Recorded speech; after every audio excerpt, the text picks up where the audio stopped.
अस्सलाम वालेकुम viewers France के इब्तदाई दिनों में वहाँ पे एक ऐसा शहर भी था जहाँ की औरतों की एक बहुत ही अजीबो-गरीब आदत थी। वो औरतें जब सुबह को अपने हस्बैंड्स को यानी कि अपने शौहरों को नाश्ता देती थीं, यानी कि जो चीज़ भी उनको खाने के लिए देती थी, उसमें ज़हर मिला देती थीं। है ना अजीब-सी बात? जी बिल्कुल, वो ऐसा ही करती थी कि सुबह के वक़्त जब वो अपने हस्बैंड्स को नाश्ता दे रही होती थी, कोई भी चीज़ दे रही होती थी, तो उसके अंदर ज़हर मिला देती थी। लेकिन इस ज़हर की जो क्वांटिटी है वो इतनी कम होती थी जैसे 100 में से 2 या 3% आप लगा लें।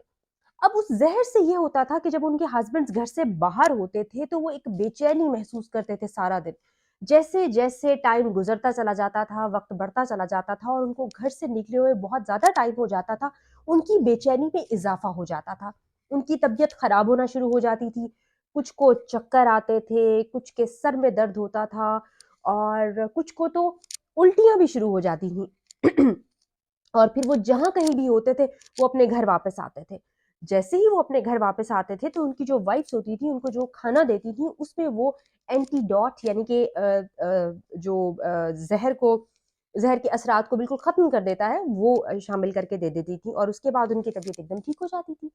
तो वो जो हस्बैंड्स थे, वो बाहर जितना टाइम भी घर से बाहर गुज़ारते थे, बेचैन रहते थे, तबीयत ख़राब रहती थी और उल्टियाँ आती रहती थीं और जैसे ही घर में जाते थे, खाना खाते थे, फैमिली के साथ बैठते थे, एकदम उनका मूड भी अच्छा हो जाता था और उनकी तबीयत भी ठीक हो जाती थी। तो उनको ये फ़ील होता था कि हम दुनिया में कहीं भी चले जाएँ, हमने फ़ौरन अपने घर जाना है क्योंकि सुकून, आराम, राहत हमारे घर में ही है। और ये थी उन औरतों की बहुत बड़ी चालाकी। वो भी यही चाहती थीं कि उनके हस्बैंड्स जो हैं ज़्यादा से ज़्यादा अपनी फैमिली को टाइम दें और अपने घर में रहें और बाहर बिल्कुल नहीं निकलें। और अगर वो बाहर थोड़ी देर ज़्यादा भी रुके तो जहाँ कहीं भी हो, दुनिया के जिस भी कोने में हो, फ़ौरन दौड़ते हुए, भागते हुए वापस अपने घर आएँ। है ना अजीब-सी बात?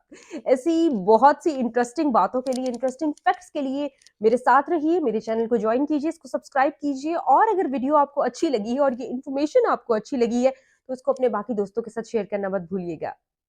एंड व्यूअर्स, इन औरतों के जो हस्बैंड्स होते थे, उनको इस बारे में बिल्कुल भी नहीं पता होता था कि हमारी बीवियाँ हमारे साथ क्या कर रही हैं, कि वो हमें सुबह ज़हर देती हैं और शाम को एंटीडोट देके उसका जो असर है उसको ज़ाइल कर देती हैं। डेफ़िनिटली अगर उनको ये बात पता होती, तो आप मुझे बताइए कि उनका रिएक्शन क्या होता? कमेंट सेक्शन में ज़रूर बताइएगा। मुलाकात होती है आपसे अगले एपिसोड में।